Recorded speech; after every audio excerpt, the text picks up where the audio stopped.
Hi, welcome to Thunder Nerds. I'm Janelle Pizarro. And I'm Frederick Phil Von Weiss, and thank you for consuming the Thunder Nerds, a conversation with the people behind the technology that love what they do and do tech good. Pow! Hey guys, we're here doing tech good at VueConf US 2019. Do you know where we're at? We're in Tampa, right? Yeah, we're in Tampa at the Strauss Performing Arts Center, yeah. Yeah, we're so excited, and we are joined by the Vue Vixen, if I could say that, Jen Looper. Welcome to the show. Thank you so much. It's my privilege and pleasure to be here. Yeah, we're so excited to have you. And I guess the official title is what I should have read is the Queen Fox. Yes, the Queen Fox, the founder and CEO. Queen Fox sounds a lot more interesting.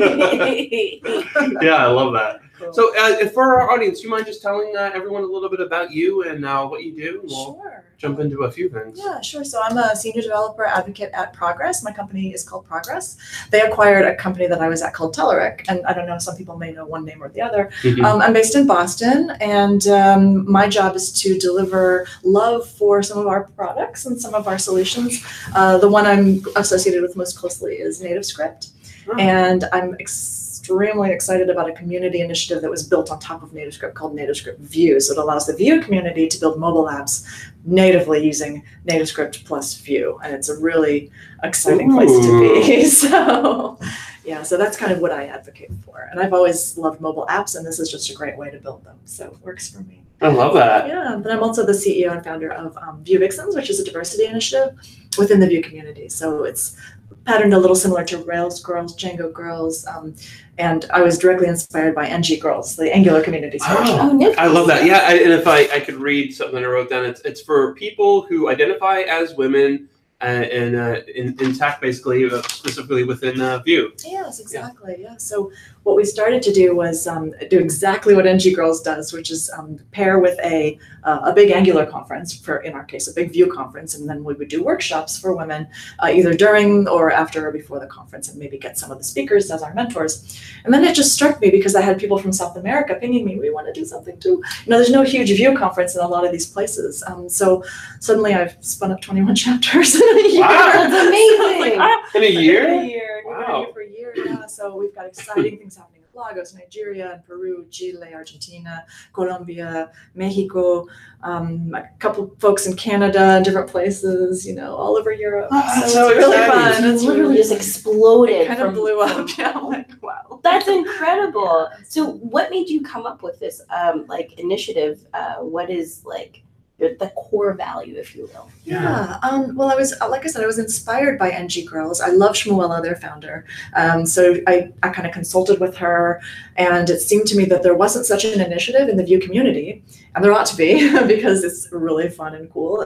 NG Girls manages to have these massive workshops, you know, I think where were they? In Colombia, they had like 100 people in the workshops attending. It was huge. They really have done a tremendous amount of good. So I was really inspired by them. But the core value, the core mission is that we're in the business of educating women, helping getting the pipeline a little more diverse coming in, but also, and this is a little special to us, I'm also interested, as I'm like a senior developer, I'm ridiculously old, so 18 years of experience.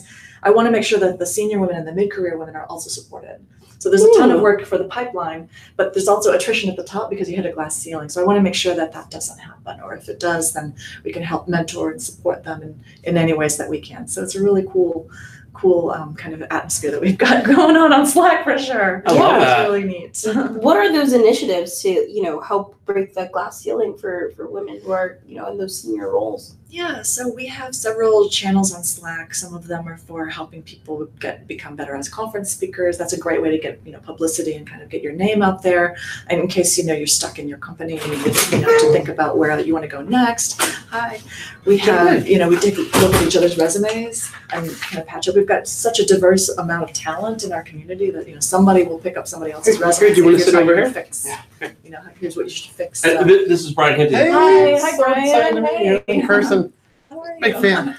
Nibbling on the couch. Love the outfit. Yeah, thank you. Yeah, I just came straight on the stage. Yeah, but yeah, we're talking about the neat things that we're doing to help senior women get past the glass ceiling. And one of them is getting them on stage, mentoring them, helping with resumes, and passing on job tips, this kind of thing. So just helping people get in and stay in. I love that. That's amazing. Oh, go for it. What's one of the big success stories, or maybe you could think of like one of the biggest success stories this year that you might have had with an initiative? Wow. Well, I think our staff kind of epitomizes the success stories that I'm seeing.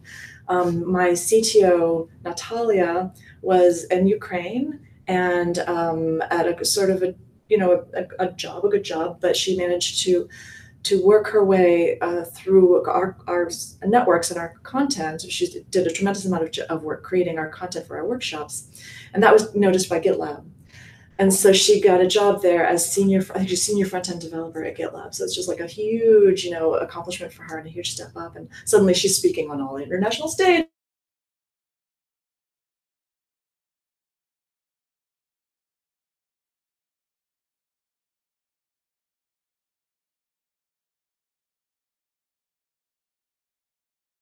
My worldwide community organizer, Diana, is a really passionate person. I'm sure you're going to chat with her if you haven't already. And I met her in Argentina. We did Vixen's Day in Argentina, and she was organizing the group down there. She's from Venezuela, which has a lot of issues going on right now, as we know. And she has found her way to Raleigh-Durham. So I feel like she's in a better space for herself. She found a great job in Raleigh-Durham. So I'm all about, ladies, let's get some paper.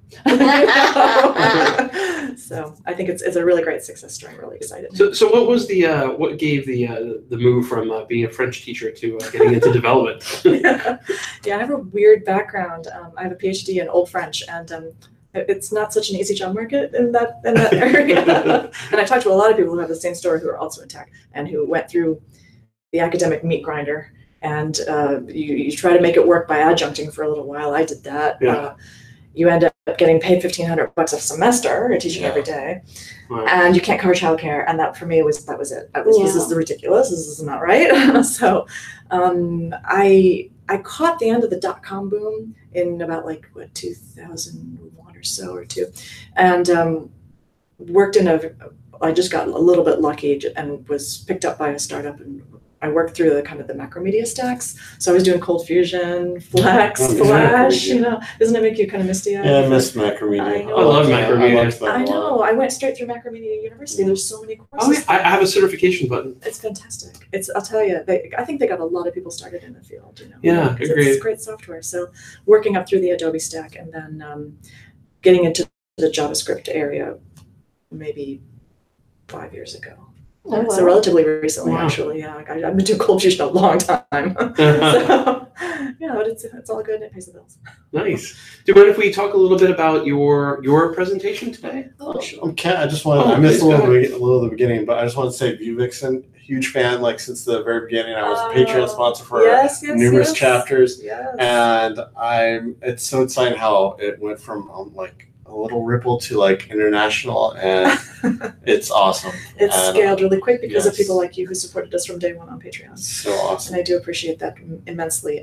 All of the money from Patreon goes to our chapters. So the ladies in Mexico were like, we'd love to give stickers at our meetup, and now I can that kind of stuff, So it's small amounts of money, but it can do so much good and it's such direct impact. And I don't like the glass ceiling you guys were talking about the earlier breaking. I like ice, melt it away and it's gone. Just get a blowtorch. Blowtorch. Yeah. Breaking it seems so much more violent than just let's just make it go away. Let's make it melt. It doesn't need to exist anymore. Make it melt. It's all about people becoming visible in these senior positions. Yeah, so you got to get there. I'd love to.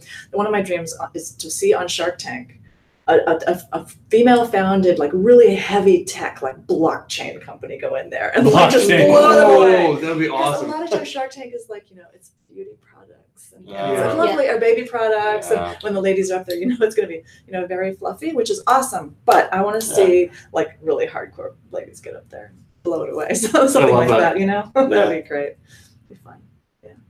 Go ahead. You're Oh yeah, I totally forgot. Do you mind if we talk about your talk? Sure, absolutely. Yeah. So yesterday I gave a talk called Zen and the Art of Vue, and I got a lot of great feedback about it. So I was happy because it was a little experimental talk. It was a lot of philosophy to start with, and then I gave a demo of a code sharing strategy that we just launched to allow you to share code between web and mobile. So it's a really sweet Vue CLI 3 plugin that you can use. It was built within the community, and I was kind of helping them get this thing launched and make it nice.